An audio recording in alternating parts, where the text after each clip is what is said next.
Balai Besar Veteriner atau BBV Maros memperketat pengawasan kesehatan hewan kurban menjelang Hari Raya Idul Adha 2026. Pengawasan dilakukan untuk memastikan hewan kurban yang diperdagangkan maupun dilalu lintaskan dalam kondisi sehat dan bebas dari penyakit menular. Kepala BBV Maros, Agustia, mengatakan pihaknya telah menyiapkan personel hingga peralatan laboratorium guna mengantisipasi lonjakan permintaan pemeriksaan kesehatan hewan kurban. Ia mengatakan permintaan pengujian kesehatan hewan mulai meningkat dan diperkirakan akan terus memuncak mendekati Hari H Idul Adha. Hingga saat ini BBV Maros telah melakukan pengujian lalu lintas untuk ternak sebanyak 18.481 sampel menjelang Idul Adha. Pemburu cinta Firdaus jalan di sana.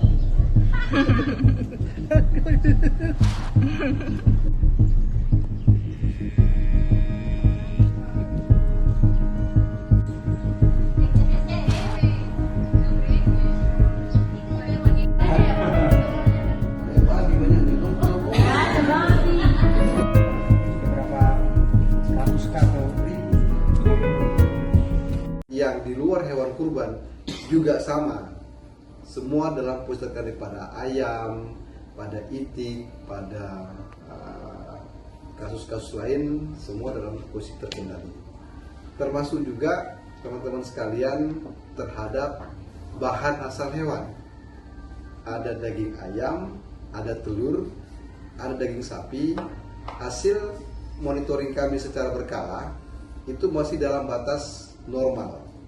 Artinya ada produk-produk kita yang dipasarkan melebihi ambang batas, tapi jauh sedikit dibandingkan yang sudah memenuhi ambang batas. Pak, kesiapan Balai Veteriner jelang Idul Adha gimana Pak? Baik teman-teman sekalian, Balai Besar Veteriner Maros, kami seperti tahun-tahun sebelumnya mengambil porsi di dalam mengamankan penyakit-penyakit hewan ternak kurban yang akan diperdagangkan ataukah dilintaskan. Kami sudah menyiapkan personil, bahan dan alat untuk masuknya permintaan pengujian terhadap hewan-hewan yang akan dikurbankan. Pak, potensi penyakit yang mungkin muncul Kak jelang Idul Adha ini seperti apa mungkin? Saat ini untuk wilayah Sulawesi Selatan dan sekitarnya, penyakit pada sapi, kerbau, kambing dalam situasi terkendali. Artinya penyakit tersebut, laporan yang masuk ke dinas maupun ke BVV Maros itu jauh berkurang, bukan tidak ada. Dibandingkan dengan populasi yang sekian ratus ribu ekor dan laporan itu jauh tidak berimbang, sehingga kami mengatakan penyakit-penyakit untuk hewan ternak kurban saat ini terkendali. Bagaimana pengawasan lalu lintas antar daerah Pak? Oke. Lalu lintas antar daerah ada mekanisme. Ternak yang akan dilalu lintaskan tersebut harus memiliki dokumen. Dokumennya itu adalah surat veteriner dan surat keterangan kesehatan hewan. Surat-surat tersebut berdasarkan pemeriksaan hewan yang akan dilalu lintaskan tersebut, baik secara fisik maupun secara laboratorium.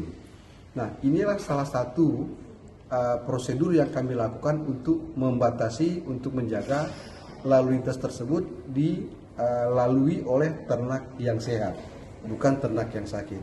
Karena ini satu titik bagaimana langkah untuk membatasi penyebaran penyakit melalui lalu lintas. Sejauh ini ada temuan tidak Pak? Temuannya ada, temuan pada ternak yang akan dilalu lintaskan tersebut mengandung penyakit, dan kami beri rekomendasi itu tidak boleh dilalu lintaskan. Nah, kalau juga mereka akan melalui lintaskan, tentu akan tertahan di karantina.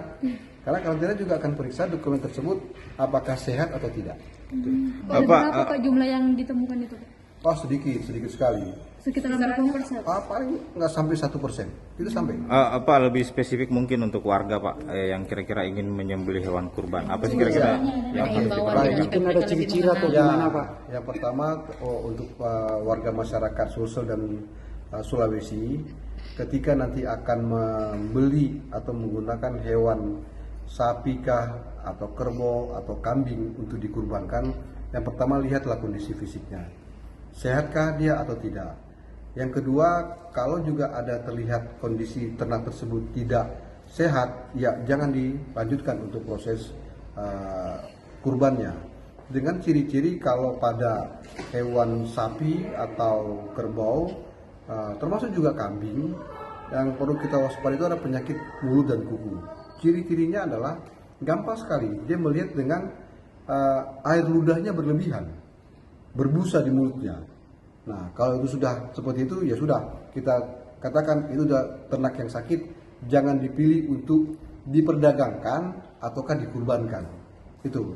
Kedua, kalau lebih dalam lagi, mungkin masyarakat bisa bukan sekedar datang beli, kalau boleh disentuh ternak tersebut. Akan ketahuan dia kok demam atau tidak.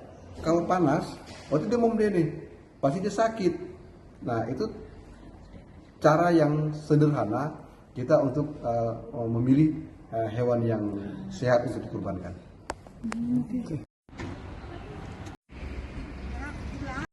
Sudah berapa ratus atau ribu sudah ribu. Download Tribun X sekarang, menghadirkan lokal menjadi Indonesia.